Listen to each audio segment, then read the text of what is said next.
Hey, I'm Jared from EBMX Global.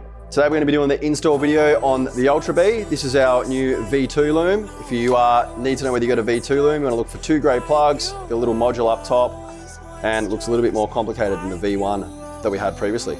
So once you've taken your controller off your bike, taken your lower bash guard off, but the first thing you want to do is install your 2-to-1 cable. You have to remove your front shroud for your headlight, and this is to run your 2-to-1 cabling. Once again, that's this cable here, and this runs up, and this will control our SW102, and on top of that also controls our regen thumb throttle that sits up here next to our rear brake. To make things nice and neat, I've just undone these 2 bolts here.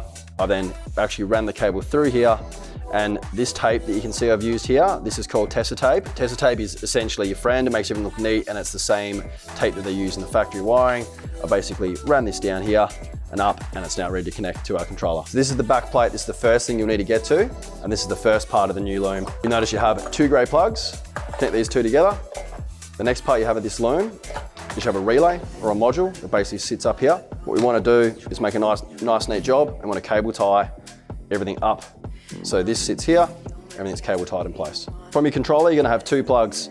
One plug is going to be unused, and what you want to do is either tape this up or heat shrink this. What I've done is I've used Tessa tape on top, and then I've just basically try to make it look essentially like a neat job here. This might be used in the future, so don't cut it off. Definitely tape it up so it's out of the way. In your loom, you're going to have 1 plug that's only going to plug into this 1 connector. 1 leftover plug here. This is to go down to the motor encoder, and on top of that, you're going to have another cable here. This one here is for the positive that goes to your controller. Okay, so out of your loom, you're gonna have the encoder wire. Plug this one in. Pretty straightforward, that one. What I normally like to do is kind of just hide this up in here, and later on what we'll do is we'll end up kind of putting some tape in here to hold this in place so it's nice and neat.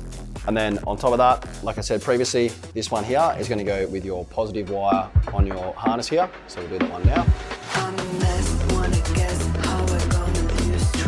Once you've got these on, the torque should be about 6 to 7 Newton meters here. Once you feel like you've got this tight enough, give it physically a wiggle and make sure that you don't see the lug moving underneath the connection. If it doesn't move with a good enough wiggle, then you know you've got these tight enough. Now you're just gonna put your phase wires on. You wanna match your colors up as well. So obviously blue to blue, green to green, yellow to yellow. You can see them on the top of the controller here. Okay, so you just wanna leave everything kind of loose for now. And then you've got your cables of your controller. You want to try and put your controller in place. I've mounted these brackets first, as you can see.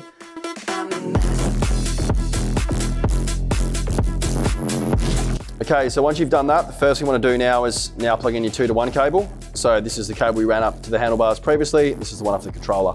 So make sure it's clear of everything and then plug it in. You want to line up the 2 arrows on the connector, like so. I basically line them up, just kind of give them a bit of a wiggle, make sure it feels all right. You should feel like a bit of a positive click.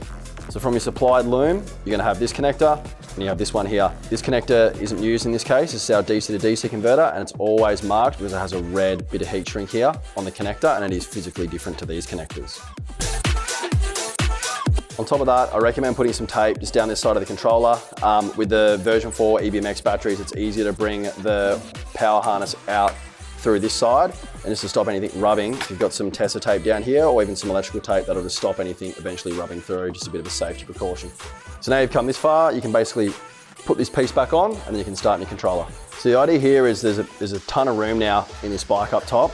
These connectors unfortunately have to kind of fit under here. What you ideally want to see is you want to push these connectors over to the side. Your original loom from the bike is coming up here. Just want to kind of create some space up in here. And then these connectors should go underneath here like so. Let's have a feel, make sure it doesn't feel too tight, you're not pinching anything. I think it feels nice. There's no real pressure there on that plate, so happy with that. See, it's obviously got this hole here. You just want to kind of make sure nothing's being pinched, just feel around. There is plenty of room in here, you can see there's plenty of slack. So when this is back, things still move okay. You just want to make sure you haven't pinched anything. So this here is your Bluetooth dongle. Normally this comes with a tab. I generally cut this off, so you can keep this and you can either cable tie it up here. Normally, all I like to do is just hide it physically behind the controller. That way, if I ever need to do any programming, I can pull it out this way. Not so much required now with the current app, but for me, just testing all the time and programming, I like to keep it to there, but normally I'd recommend that if you can hide it kind of up here or something, or you can physically cable tie it to the side here would be a great spot to have it. So we talked about earlier that this connector just hangs around. I kind of like to keep stuff taped kind of in place. So all I basically do is pull it back where it is.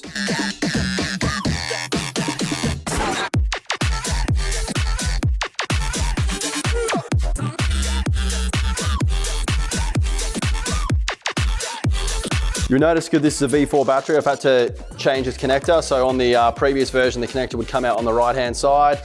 It's obviously just a matter of just changing what side it comes out